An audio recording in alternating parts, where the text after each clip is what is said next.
Hi, I'm Peter Rose, founder of Longwood Currency Trading. How to get into Forex trading and succeed. Well, that's an interesting topic. Notice that I said how to get into Forex trading and succeed, not how to be successful trading Forex. And there's a difference. This video is for you whether you are just looking to get into Forex, whether you're just getting into Forex, or you've had a couple of years experience and just not having the success that you feel that you need to have. Because what you need to do is think about how you would get into something in order to be successful. So many folks that I talk with say, well, how did you get into Forex? How did you decide that? Oh, well, my broke Uncle Bobby said blah, blah, blah, blah, and he suggested crypto and Forex and all that. And I looked at Forex and I'm in because people are making a lot of money. Really? You're not going to make a lot of money. If you wanted to play guitar, would you just wake up one day and go, oh, I think I'll play guitar, rush down, pay $300, $400 for a guitar and start playing? Well, no. There's certain steps that you'd have to take. First of all, would you buy a $400 guitar or a $500 guitar? Do you want to play electric or you want to play acoustical? Do you want to play jazz or would you like to learn classical style? Are you even interested in music? What background do you have? Are you disciplined enough to learn music, or do you just want to learn 3 chords and play heavy metal? Nothing that we get into in life, we go into just sporadically. I mean, if you're watching this video, you're not one of the morons out there that just stumble through life like a sloth and eat shit and sleep. There's a thought process. I want to learn. I've got to get to my job, so I got to drive a car, but I don't have a license. So what do I need to do in order to get a license so I can drive a car? So if you're trading Forex right now, are you having the success that you feel that you need to have? If not, then perhaps you need to take a step back and say, how would I approach this in the same manner that I would approach anything else that I wanted to do? Why did I choose Forex? Is it just because I bumped into a couple of people that dragged me to a bookstore and say, you got to buy this book, or you got to watch this guy's video, man. He's driving a Lambo and he's just going like a bat out of hell. And he gets out of the Lambo and he trades for 20 minutes and he goes away and he comes back and he's made $10,000. A lot of these YouTube video channels are entertainment channels. Mine is an educational channel. So I kind of frown on that kind of stuff because these guys are entertaining people with stuff that they're not going to be able to do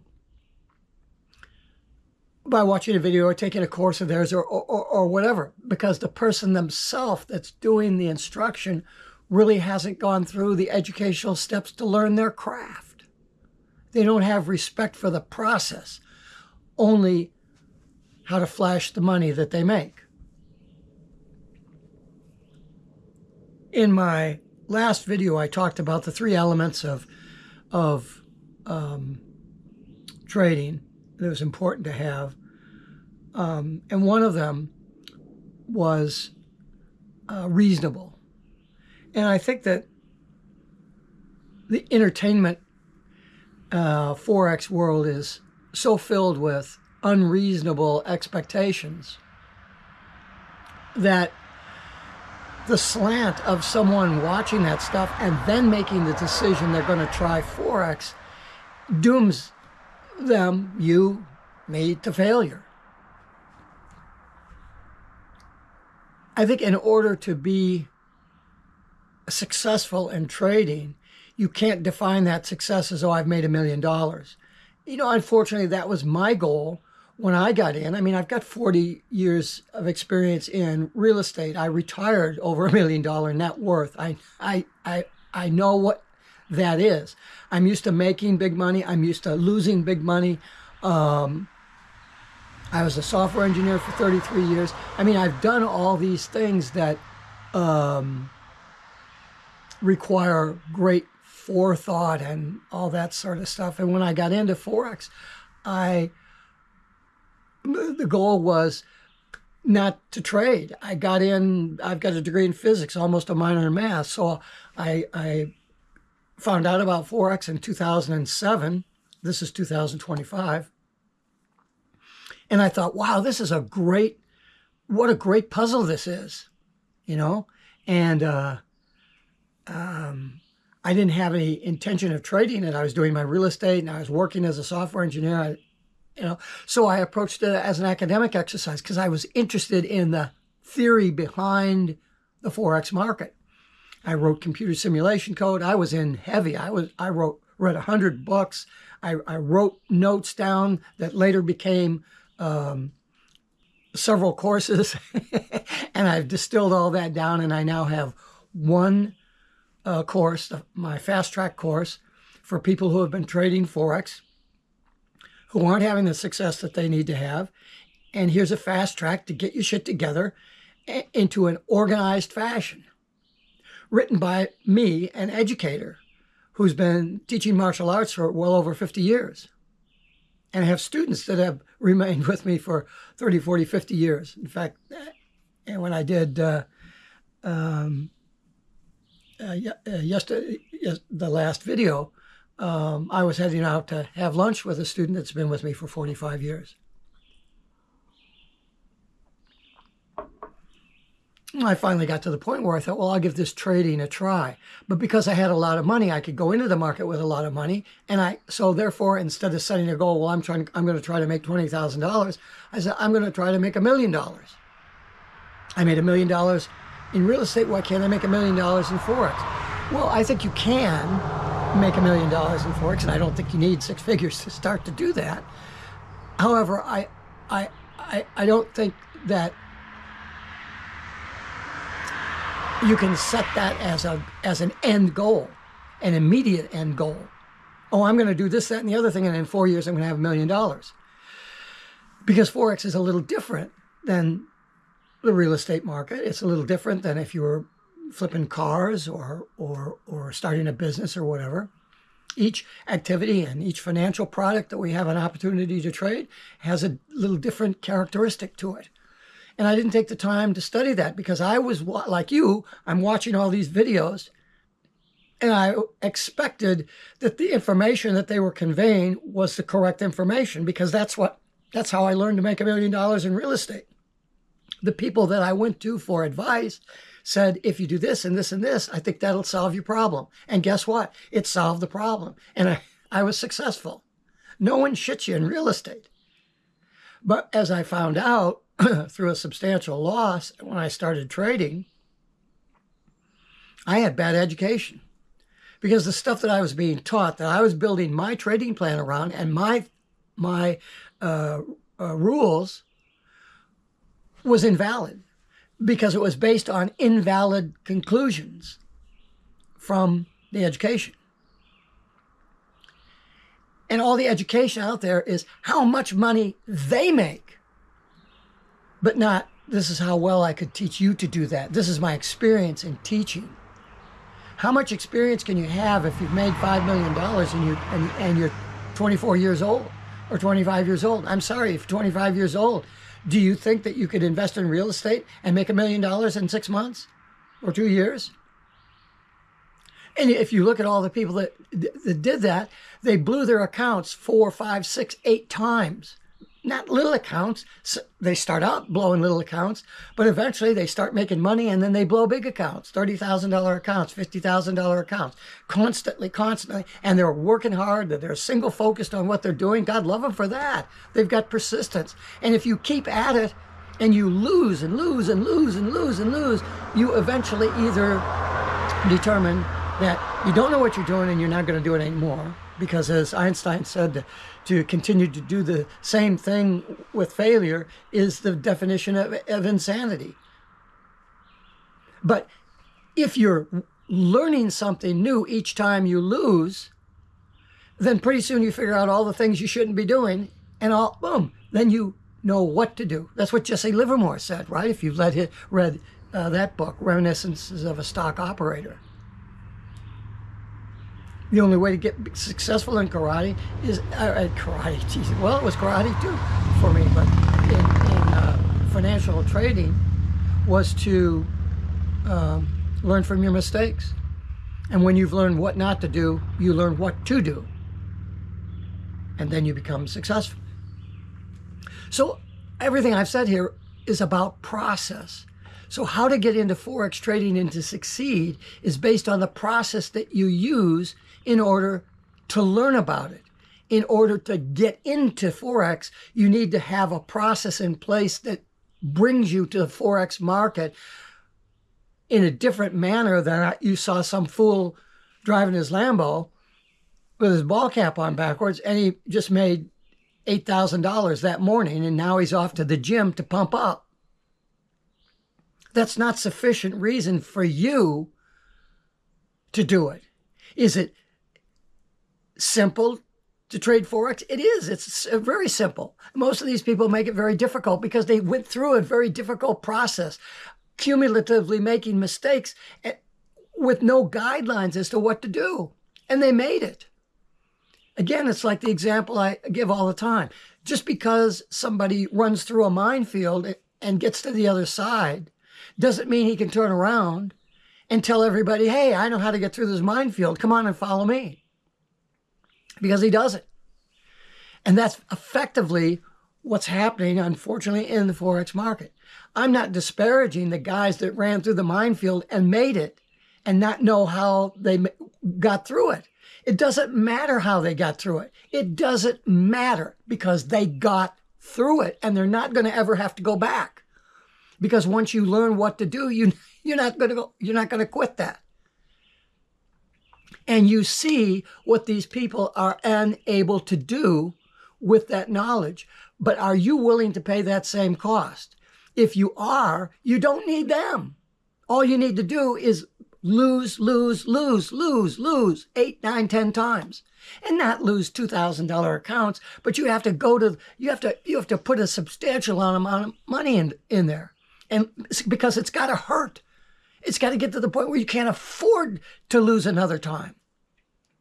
And that you're willing to work it at a fast food place and put up with all that bullshit so that you can go home and spend the next 6 hours at night and learn and try it and fail and get back. Is that what you want to do?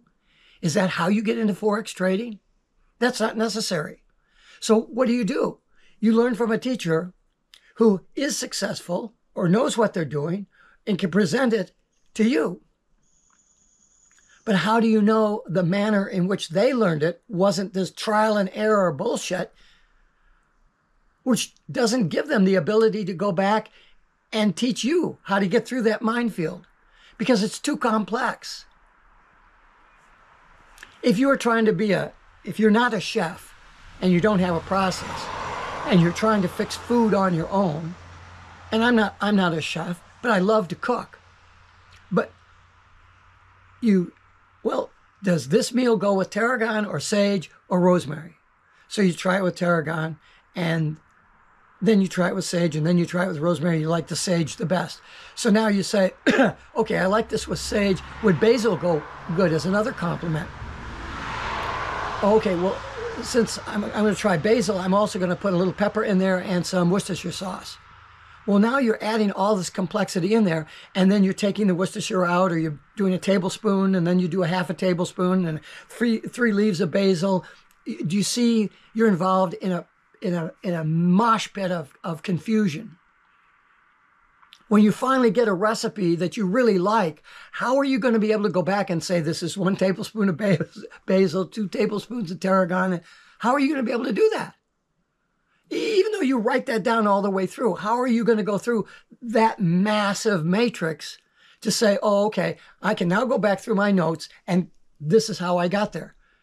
If you don't have training on how to be a chef, that you have all this experience in order to do that. So how are you going to learn this stuff? And why would you get into it? Why would you get into it if you're looking at somebody who doesn't know how they got successful? And how do I know that somebody knows that doesn't know how they got successful? Because they're teaching Bollinger Bands and Fibonacci's and all these indicators and patterns. And some of them are lying to you. There's a guy on YouTube right now with a red and blue chart saying when it's blue, I buy, and when it's red, it's here. I've developed this new indicator. Buy on blue, sell on red. He didn't invent that indicator. It's called a Heikin-Ashi table. It goes back 1,000 years. And he's lying to you that he invented that. That's what you're faced with. And if you traded with a Heikin-Ashi table before, you are not just buy on blue and sell on red. It isn't that easy. It's just like somebody telling you how to do a Bollinger Band. When price hits the top wing, then you do this. Well, who sets the parameters for that? Those are standard deviations from some mean level. Maybe there are 2 standard deviations. Well, just because the main guy set those at 2 standard deviations, they give the opportunity to make it 4, make it 6, make it 1.5. It's all voodoo. You can arrange a bunch of these indicators for you so that it looks like you're using those indicators to tell you what to do. But that's just like trying to learn how to cook and having all these. And none of those indicators are valid because they're all based on past price action. Do we have to depend in currency trading on past price action? Yes, we do, because they establish certain areas of interest, structures that indicate institutional trading. You know, when I started in the Forex market in 2007, it was a $3.4 trillion a day market, which was huge and was larger than the stock markets at the time. And the retail traders had 15% of that market. We were 15% of that $3.4 trillion a day market. Today in 2025, it's $6.7 trillion a day market. And the retail end of that, you and me, is only 5% of that. $6.7 trillion a day. It dwarfs everything. And it is inordinately complex. And I would say at this point, probably 95% of the traders will fail.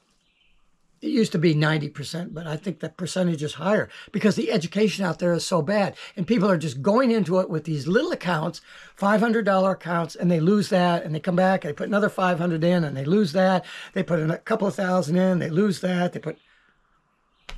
You're not going to learn anything by losing $500. Oh, but that's all the money I have. Then you shouldn't be trading in the Forex market with $500. At some point, the advantage that we have right now in going into the Forex market is that in the United States anyway, we only have to put up 5% of the cash value of the price as margin, just like you'd have to buy a house with a down payment. You have to put a down payment down on your trade. And right now it's 5% of the cash value. So if the cash value of that position, 1.00000, is based on $100,000, that's a full lot. So if you wanted to buy a full lot of currency, you'd pay $100,000 for that. But because if you wanted to buy a house for $100,000, you only have to put up 10% or 20%. In the currency market, you only have to put up 5%. So if the cash value of the currency price is $100,000, you would have to come up with $5,000 in cash as margin to trade one full lot. If you want to trade one mini lot, which is a $10,000 brick of that, then you'd have to come up with $500, right, at 5%. And that's where these guys are coming up with, oh, I come up with $500, I could trade a mini lot. Yeah, but the problem is that you're being sent to brokers who allow you 100 and 500 to 1 leverage. So you're taking that $500 and you're levering that up so that instead of buying one mini lot, you're buying 5 full lots or 2 full lots or 3 full lots on $500. A full lot has a $10 per pip value. 3 lots is $30 a pip. You go $100, you go $50 out on a $30, you're $1,500 out. You've long gone through your $500. But that's what they're teaching. So if you're looking to get into Forex trading, or you've already been there for 2 years, you need to start over. You need to look at the market and your motivation for trading that market and what's reasonable to get in. And I've had some interesting emails. Thank you guys for sending me the emails on that last video that I did on the 3 elements where I talked about that. You might be interested in that video. I'll put that link in the show notes if I remember to do that. But it's the 3 elements of trading Forex. But I've had some interesting emails about that. And in particular about this, what's reasonable? What's the definition of being successful? What's reasonable definition for success when you're starting out? What's a reasonable definition for success when you're experienced? What's it possible for you to do if you become consistently successful? I'll probably want to address that more deeply in a future video. So be sure you're subscribed to the channel and looking out for those videos, because I think you'd be very interested in that. If you watch to this point in this video, you're going to be interested in not only those videos, but I've got over 500 videos that I've done that I hope are helpful for you, and that you're going back and you're looking at them. And if you have questions, as I say in every video and in the show notes of every video, send me an email. The reason I don't get a lot of emails is because that's too much work for most people. They just want to push a button and get onto a call or something like that. I'm not making it easy for you because I don't want you to waste your time doing something that you're going to fail at. If you don't have the motivation to send somebody who knows what they're doing an email, then you shouldn't be trading Forex. I'm sorry. That's my 57 years in martial arts, teaching people important stuff like how self-defense and how to eliminate fear in their lives. This is just easy shit, and I get really aggravated when people try to shortcut through it. Is there a shortcut through it? Yes, there is. It's a logical progression of information that I present in my Forex plan, and I'm not selling courses. I'm not in the business of running a training business. People will buy that course from me when they see value and they have a need, a desire to do the Forex trading. Those are the ones that are going to benefit from it. If you get on a call with me or anybody, they could sell you a course when you're going to pay your money and you're going to be mad because it's not easy. It's not simple to get to. You actually have to read something and do some work. But that work results in success. But most people don't want that. Unfortunately, the market that's out there in video land is you just come in and you look at the squiggly lines and whatever the Fibonacci tells you to do, you put your orders there and you go have a beer or go to the gym and work out. And when you come back, you've made 3% on your money, 5% on your money. So it's violating all of that type of thing violates all of the educational principles that are so important for you to consider in whatever it is you're thinking about getting into to make money. This is something that is more complex than you can possibly imagine. I had a guy not long ago say, yeah, I'm not interested in doing any coursework or trading with you. I'm just going to, I can figure this out on my own. Okay, good luck.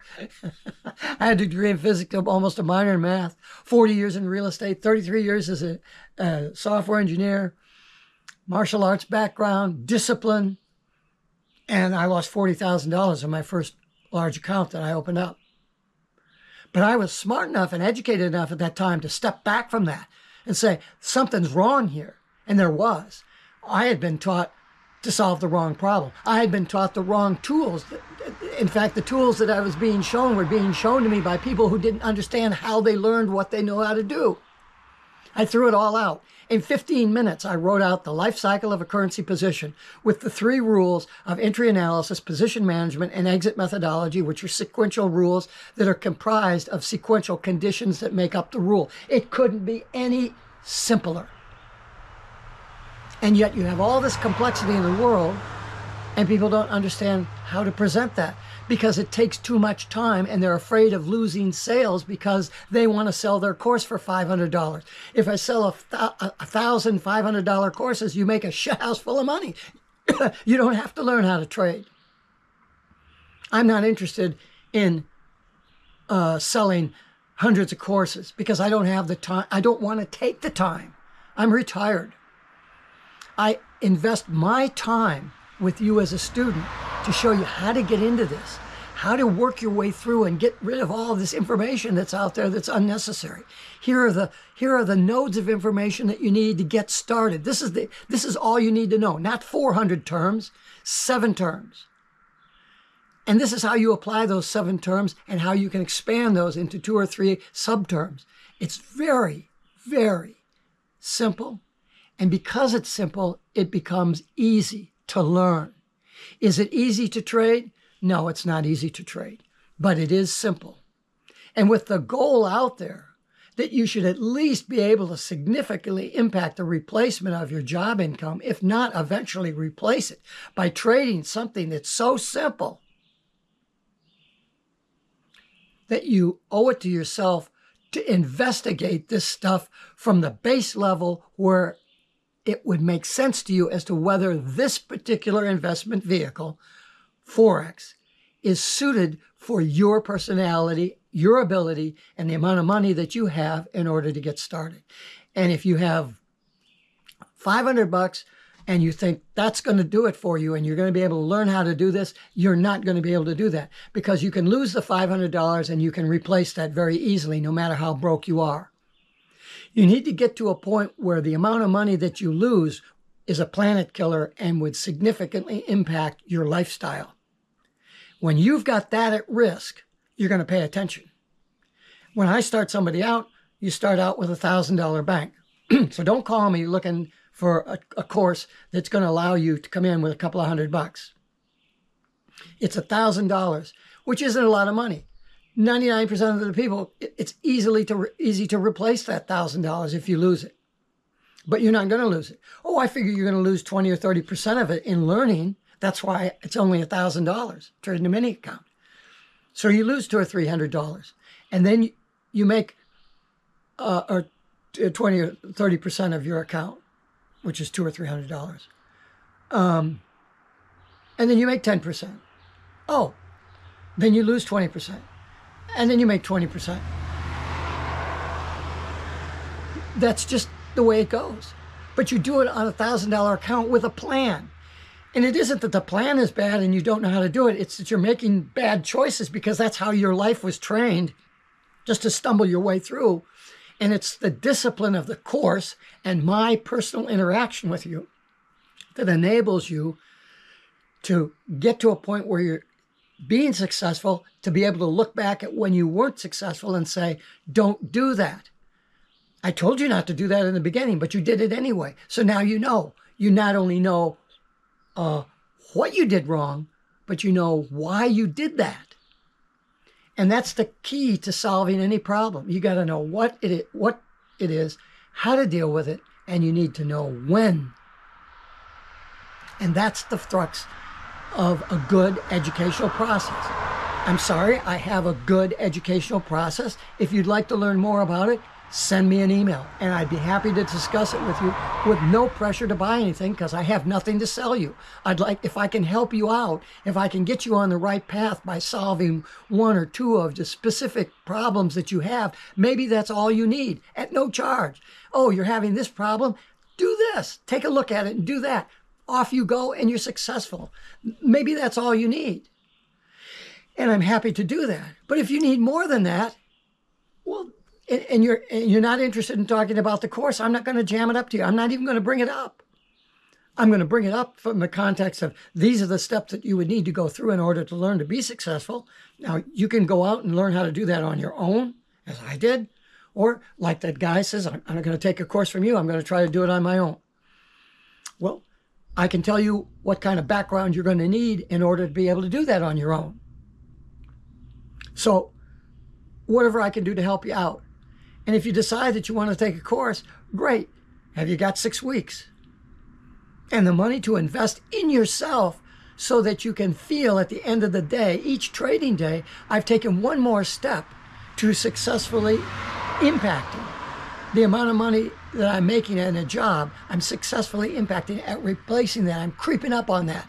If it's only $50 a day, you're chipping away at that $60,000 income or that $30,000 income or wherever it is that you're at. And if you can make, I'm going to tell you this right up front, it's as simple and easy to make $500 a day as it is to make $50 a day. And the only difference is the amount of money that you have to put into your account to trade with. But if you don't know how to trade, and you're used to trading these small amounts of money, and you don't know how to make the transition between trading a $10,000 account and a $100,000 account, you will lose that money very quickly. Peter Rose, Longwood Currency Trading. Have a great day, and have a great trading day.